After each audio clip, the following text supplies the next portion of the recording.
93.7 Citizen FM. Let's talk about it on our favorite radio station. We're more than just a radio station. We are a part of your life.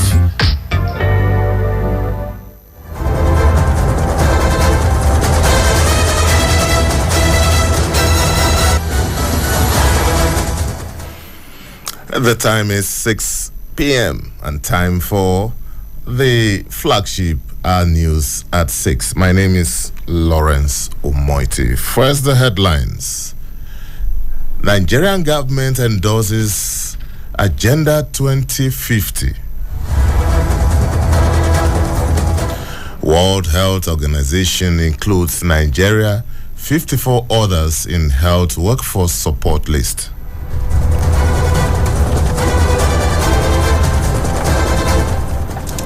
FIFA unveils expanded 2026 Men's World Cup format.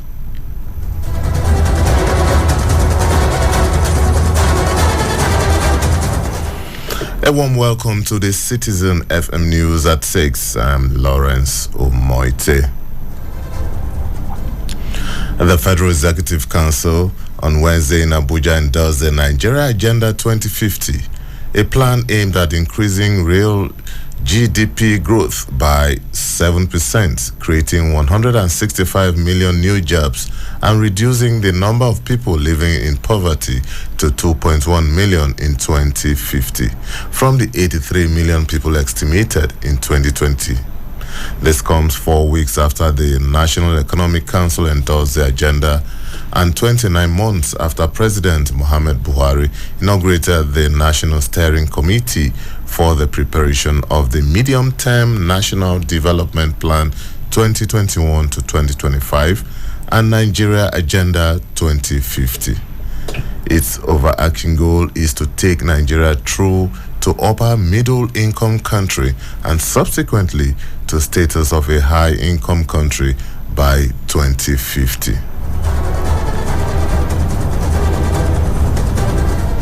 Still on development, Vice President Yemi Osinbajo has launched a $600 million program for young Nigerians in technology and creative sectors, with a call on African governments and the private sector to do more to support the growth of innovation in the continent. Professor Osinbajo, who spoke at the State House in Abuja at the presidential launch of the Investments in Digital and Creative Enterprise program, which would support young Nigerians ranging from 15 to 35 and who are entrepreneurs. There is also a federal government of Nigeria counterpart contribution of $45 million through the Bank of Industry loans for qualifying startups. Speaking on behalf of Nigerian government, the Vice President thanked the development partners for their collaboration. To commence a coordinated approach towards innovation on the continent, bringing together all stakeholders to coordinate efforts at scaling up investments and building programs that provide the right enabling environment and produce talent pipelines that support the growth of President of the African Development Bank, Dr. Akinwumi Adesina, commended the federal government's commitment to the actualization of the initiative, particularly the leadership of the Vice President in creating the enabling environment for the development of startups, as well as position Nigeria as Africa's leading digital technology center.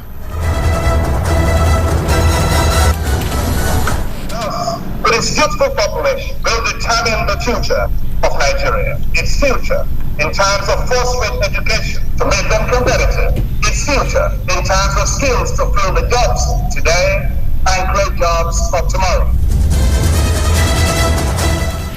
The Director General of the Pension Transition Arrangement Directorate, Chioma Ojekime, has announced plans by the organization to commence pension diaspora verification.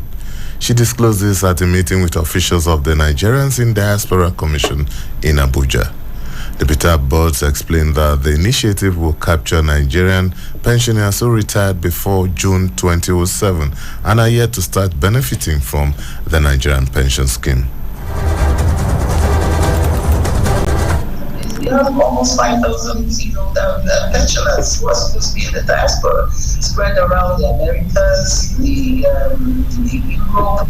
We have some in Africa. I mean, you'd be surprised. It's like literally every country in the world there's a pensioner there. Yes, and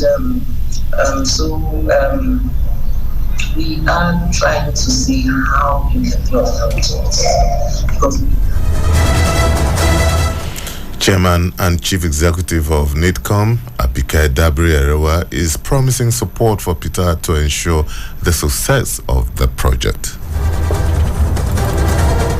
We will collaborate with you and let the diaspora know that Company of Peter is a diaspora verification project that will collaborate with you to work on. We'll work on the fine details. The first thing is to get as much information as we can from you. Disseminate the information through our various platforms. Start letting them know that if you are A, B, C, that you're qualified for your pension and that it is your right. And Council of Peter, come and collect your money. The World Health Organization has included Nigeria and 54 other countries in its Health Workforce Support and Safeguard List 2023. The global health body stated that the countries facing the most pressing health workforce challenges related to universal health coverage. The methodology and data sourced used, the WHO said, are consistent with the approach recommended by the Expert Advisory Group in its 2020 report.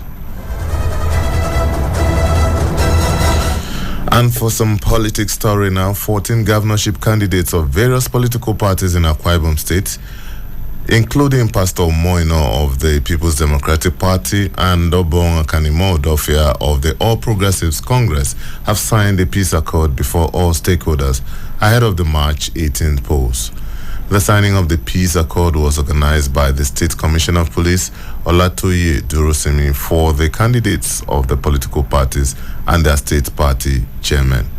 Addressing the governorship candidate and party chairman earlier before signing the peace pact, the Commissioner of Police appealed to them to cooperate with security agencies to ensure that the existing peace in the state was sustained during and after the polls.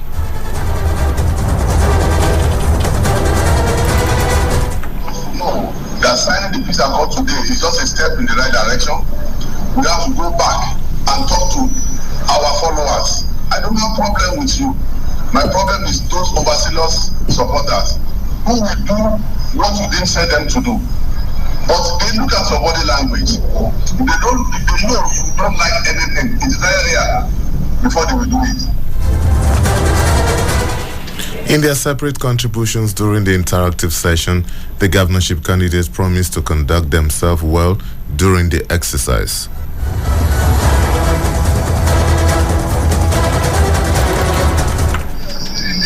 In the last 8 years or thereabout, they've maintained peace, and they are not going to start now to create problems. We know those that have voice. We know their antecedents. And we please request that when we want to run an election, we should tell all our people to let peace win. I want to pledge my absolute loyalty to our states, our people, and also the future of Akwa Ibom, and now by personal, by whatever peace accord that we signed today. We will not fall in trouble. None of us here are being made to fall in trouble. What we are looking for from you is fairness.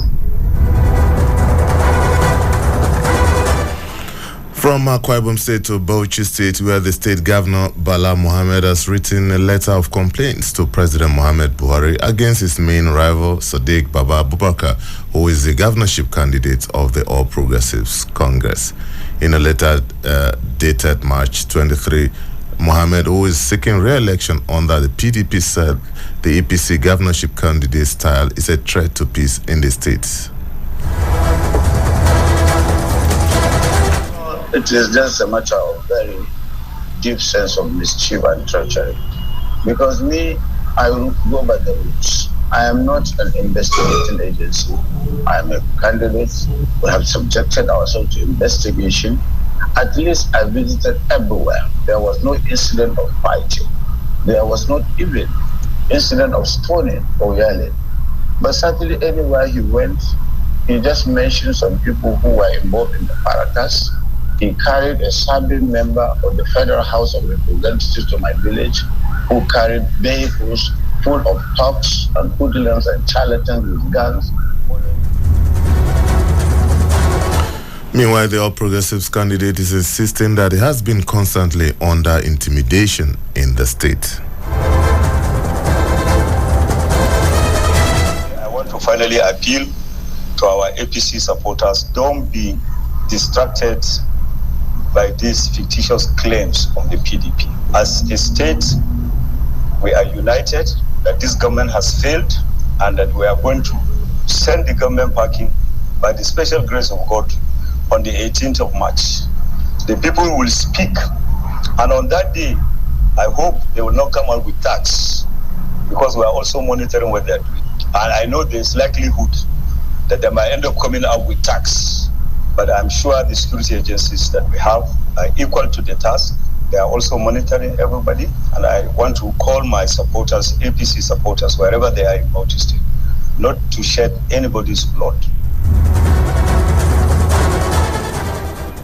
A group under the aegis of the concerned Nasarawa State progressive stakeholders has called on the Inspector General of Police and other security agencies to ensure more deployment of security men to Nasarawa State on election duty, with a view to ensuring peaceful election in the state during and after the election.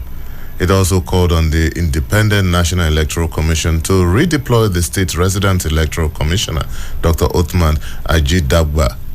In a briefing with journalists in Abuja, spokesman of the group, Comrade Mana Ubo, accused the governor of playing religious card ahead of the election. Speak out.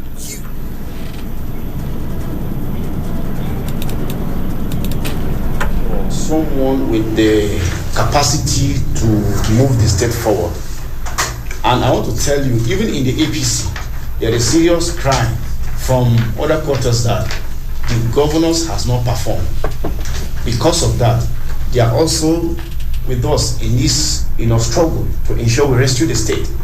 All we have 2 SDP and 1 PDP, the 3 senatorial zone. So where is the stand of APC in this state? For some foreign stories now, victims of lead poisoning in Kenya's coastal city of Mombasa have gone on hunger strike, demanding the speedy conclusion of a case they filed against the government more than 3 years ago. The 3,000 residents of a slum in Mombasa were awarded $12 million in a landmark case against the government and a lead smelting factory. But the money has never been paid out after the government appealed against the judgment of the High Court. In Sudan, 2 of the 4 journalists who were detained in January after a video appearing to show South Sudan president wetting his trouser at the public function have been released. The Union of Journalists in South Sudan said in a statement that it welcomed the release of Victor Laudu and Mustafa Osman. And in sports, the expanded 2026 Men's World Cup in North America will start with 12 groups of 4 teams in a change from the originally planned format of 16 groups of 3. Football Wars governing body FIFA announced on Tuesday. The next World Cup in the United States, Canada, and Mexico will be the first to feature 48 teams, a sharp increase from the 32 sides at last tournament in Qatar. It means there will be 104 matches,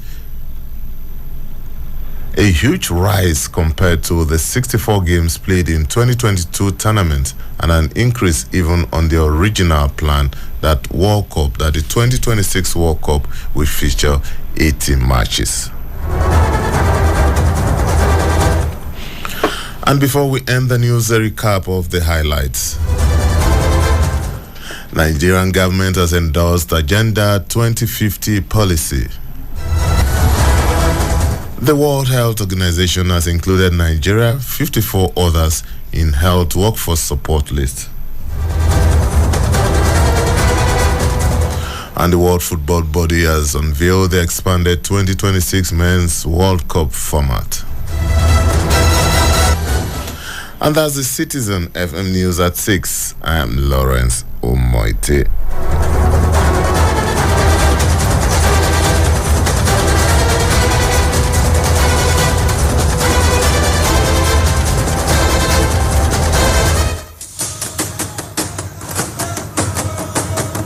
Celebrating our cultural pride is our core essence. Let's bring people together through communication as we say we would. Join us on Melting Pot every Monday, Tuesday, and Wednesday, 7 p.m. to 8 p.m. as we meet elders from our different ethnic groups in Nigeria and bring you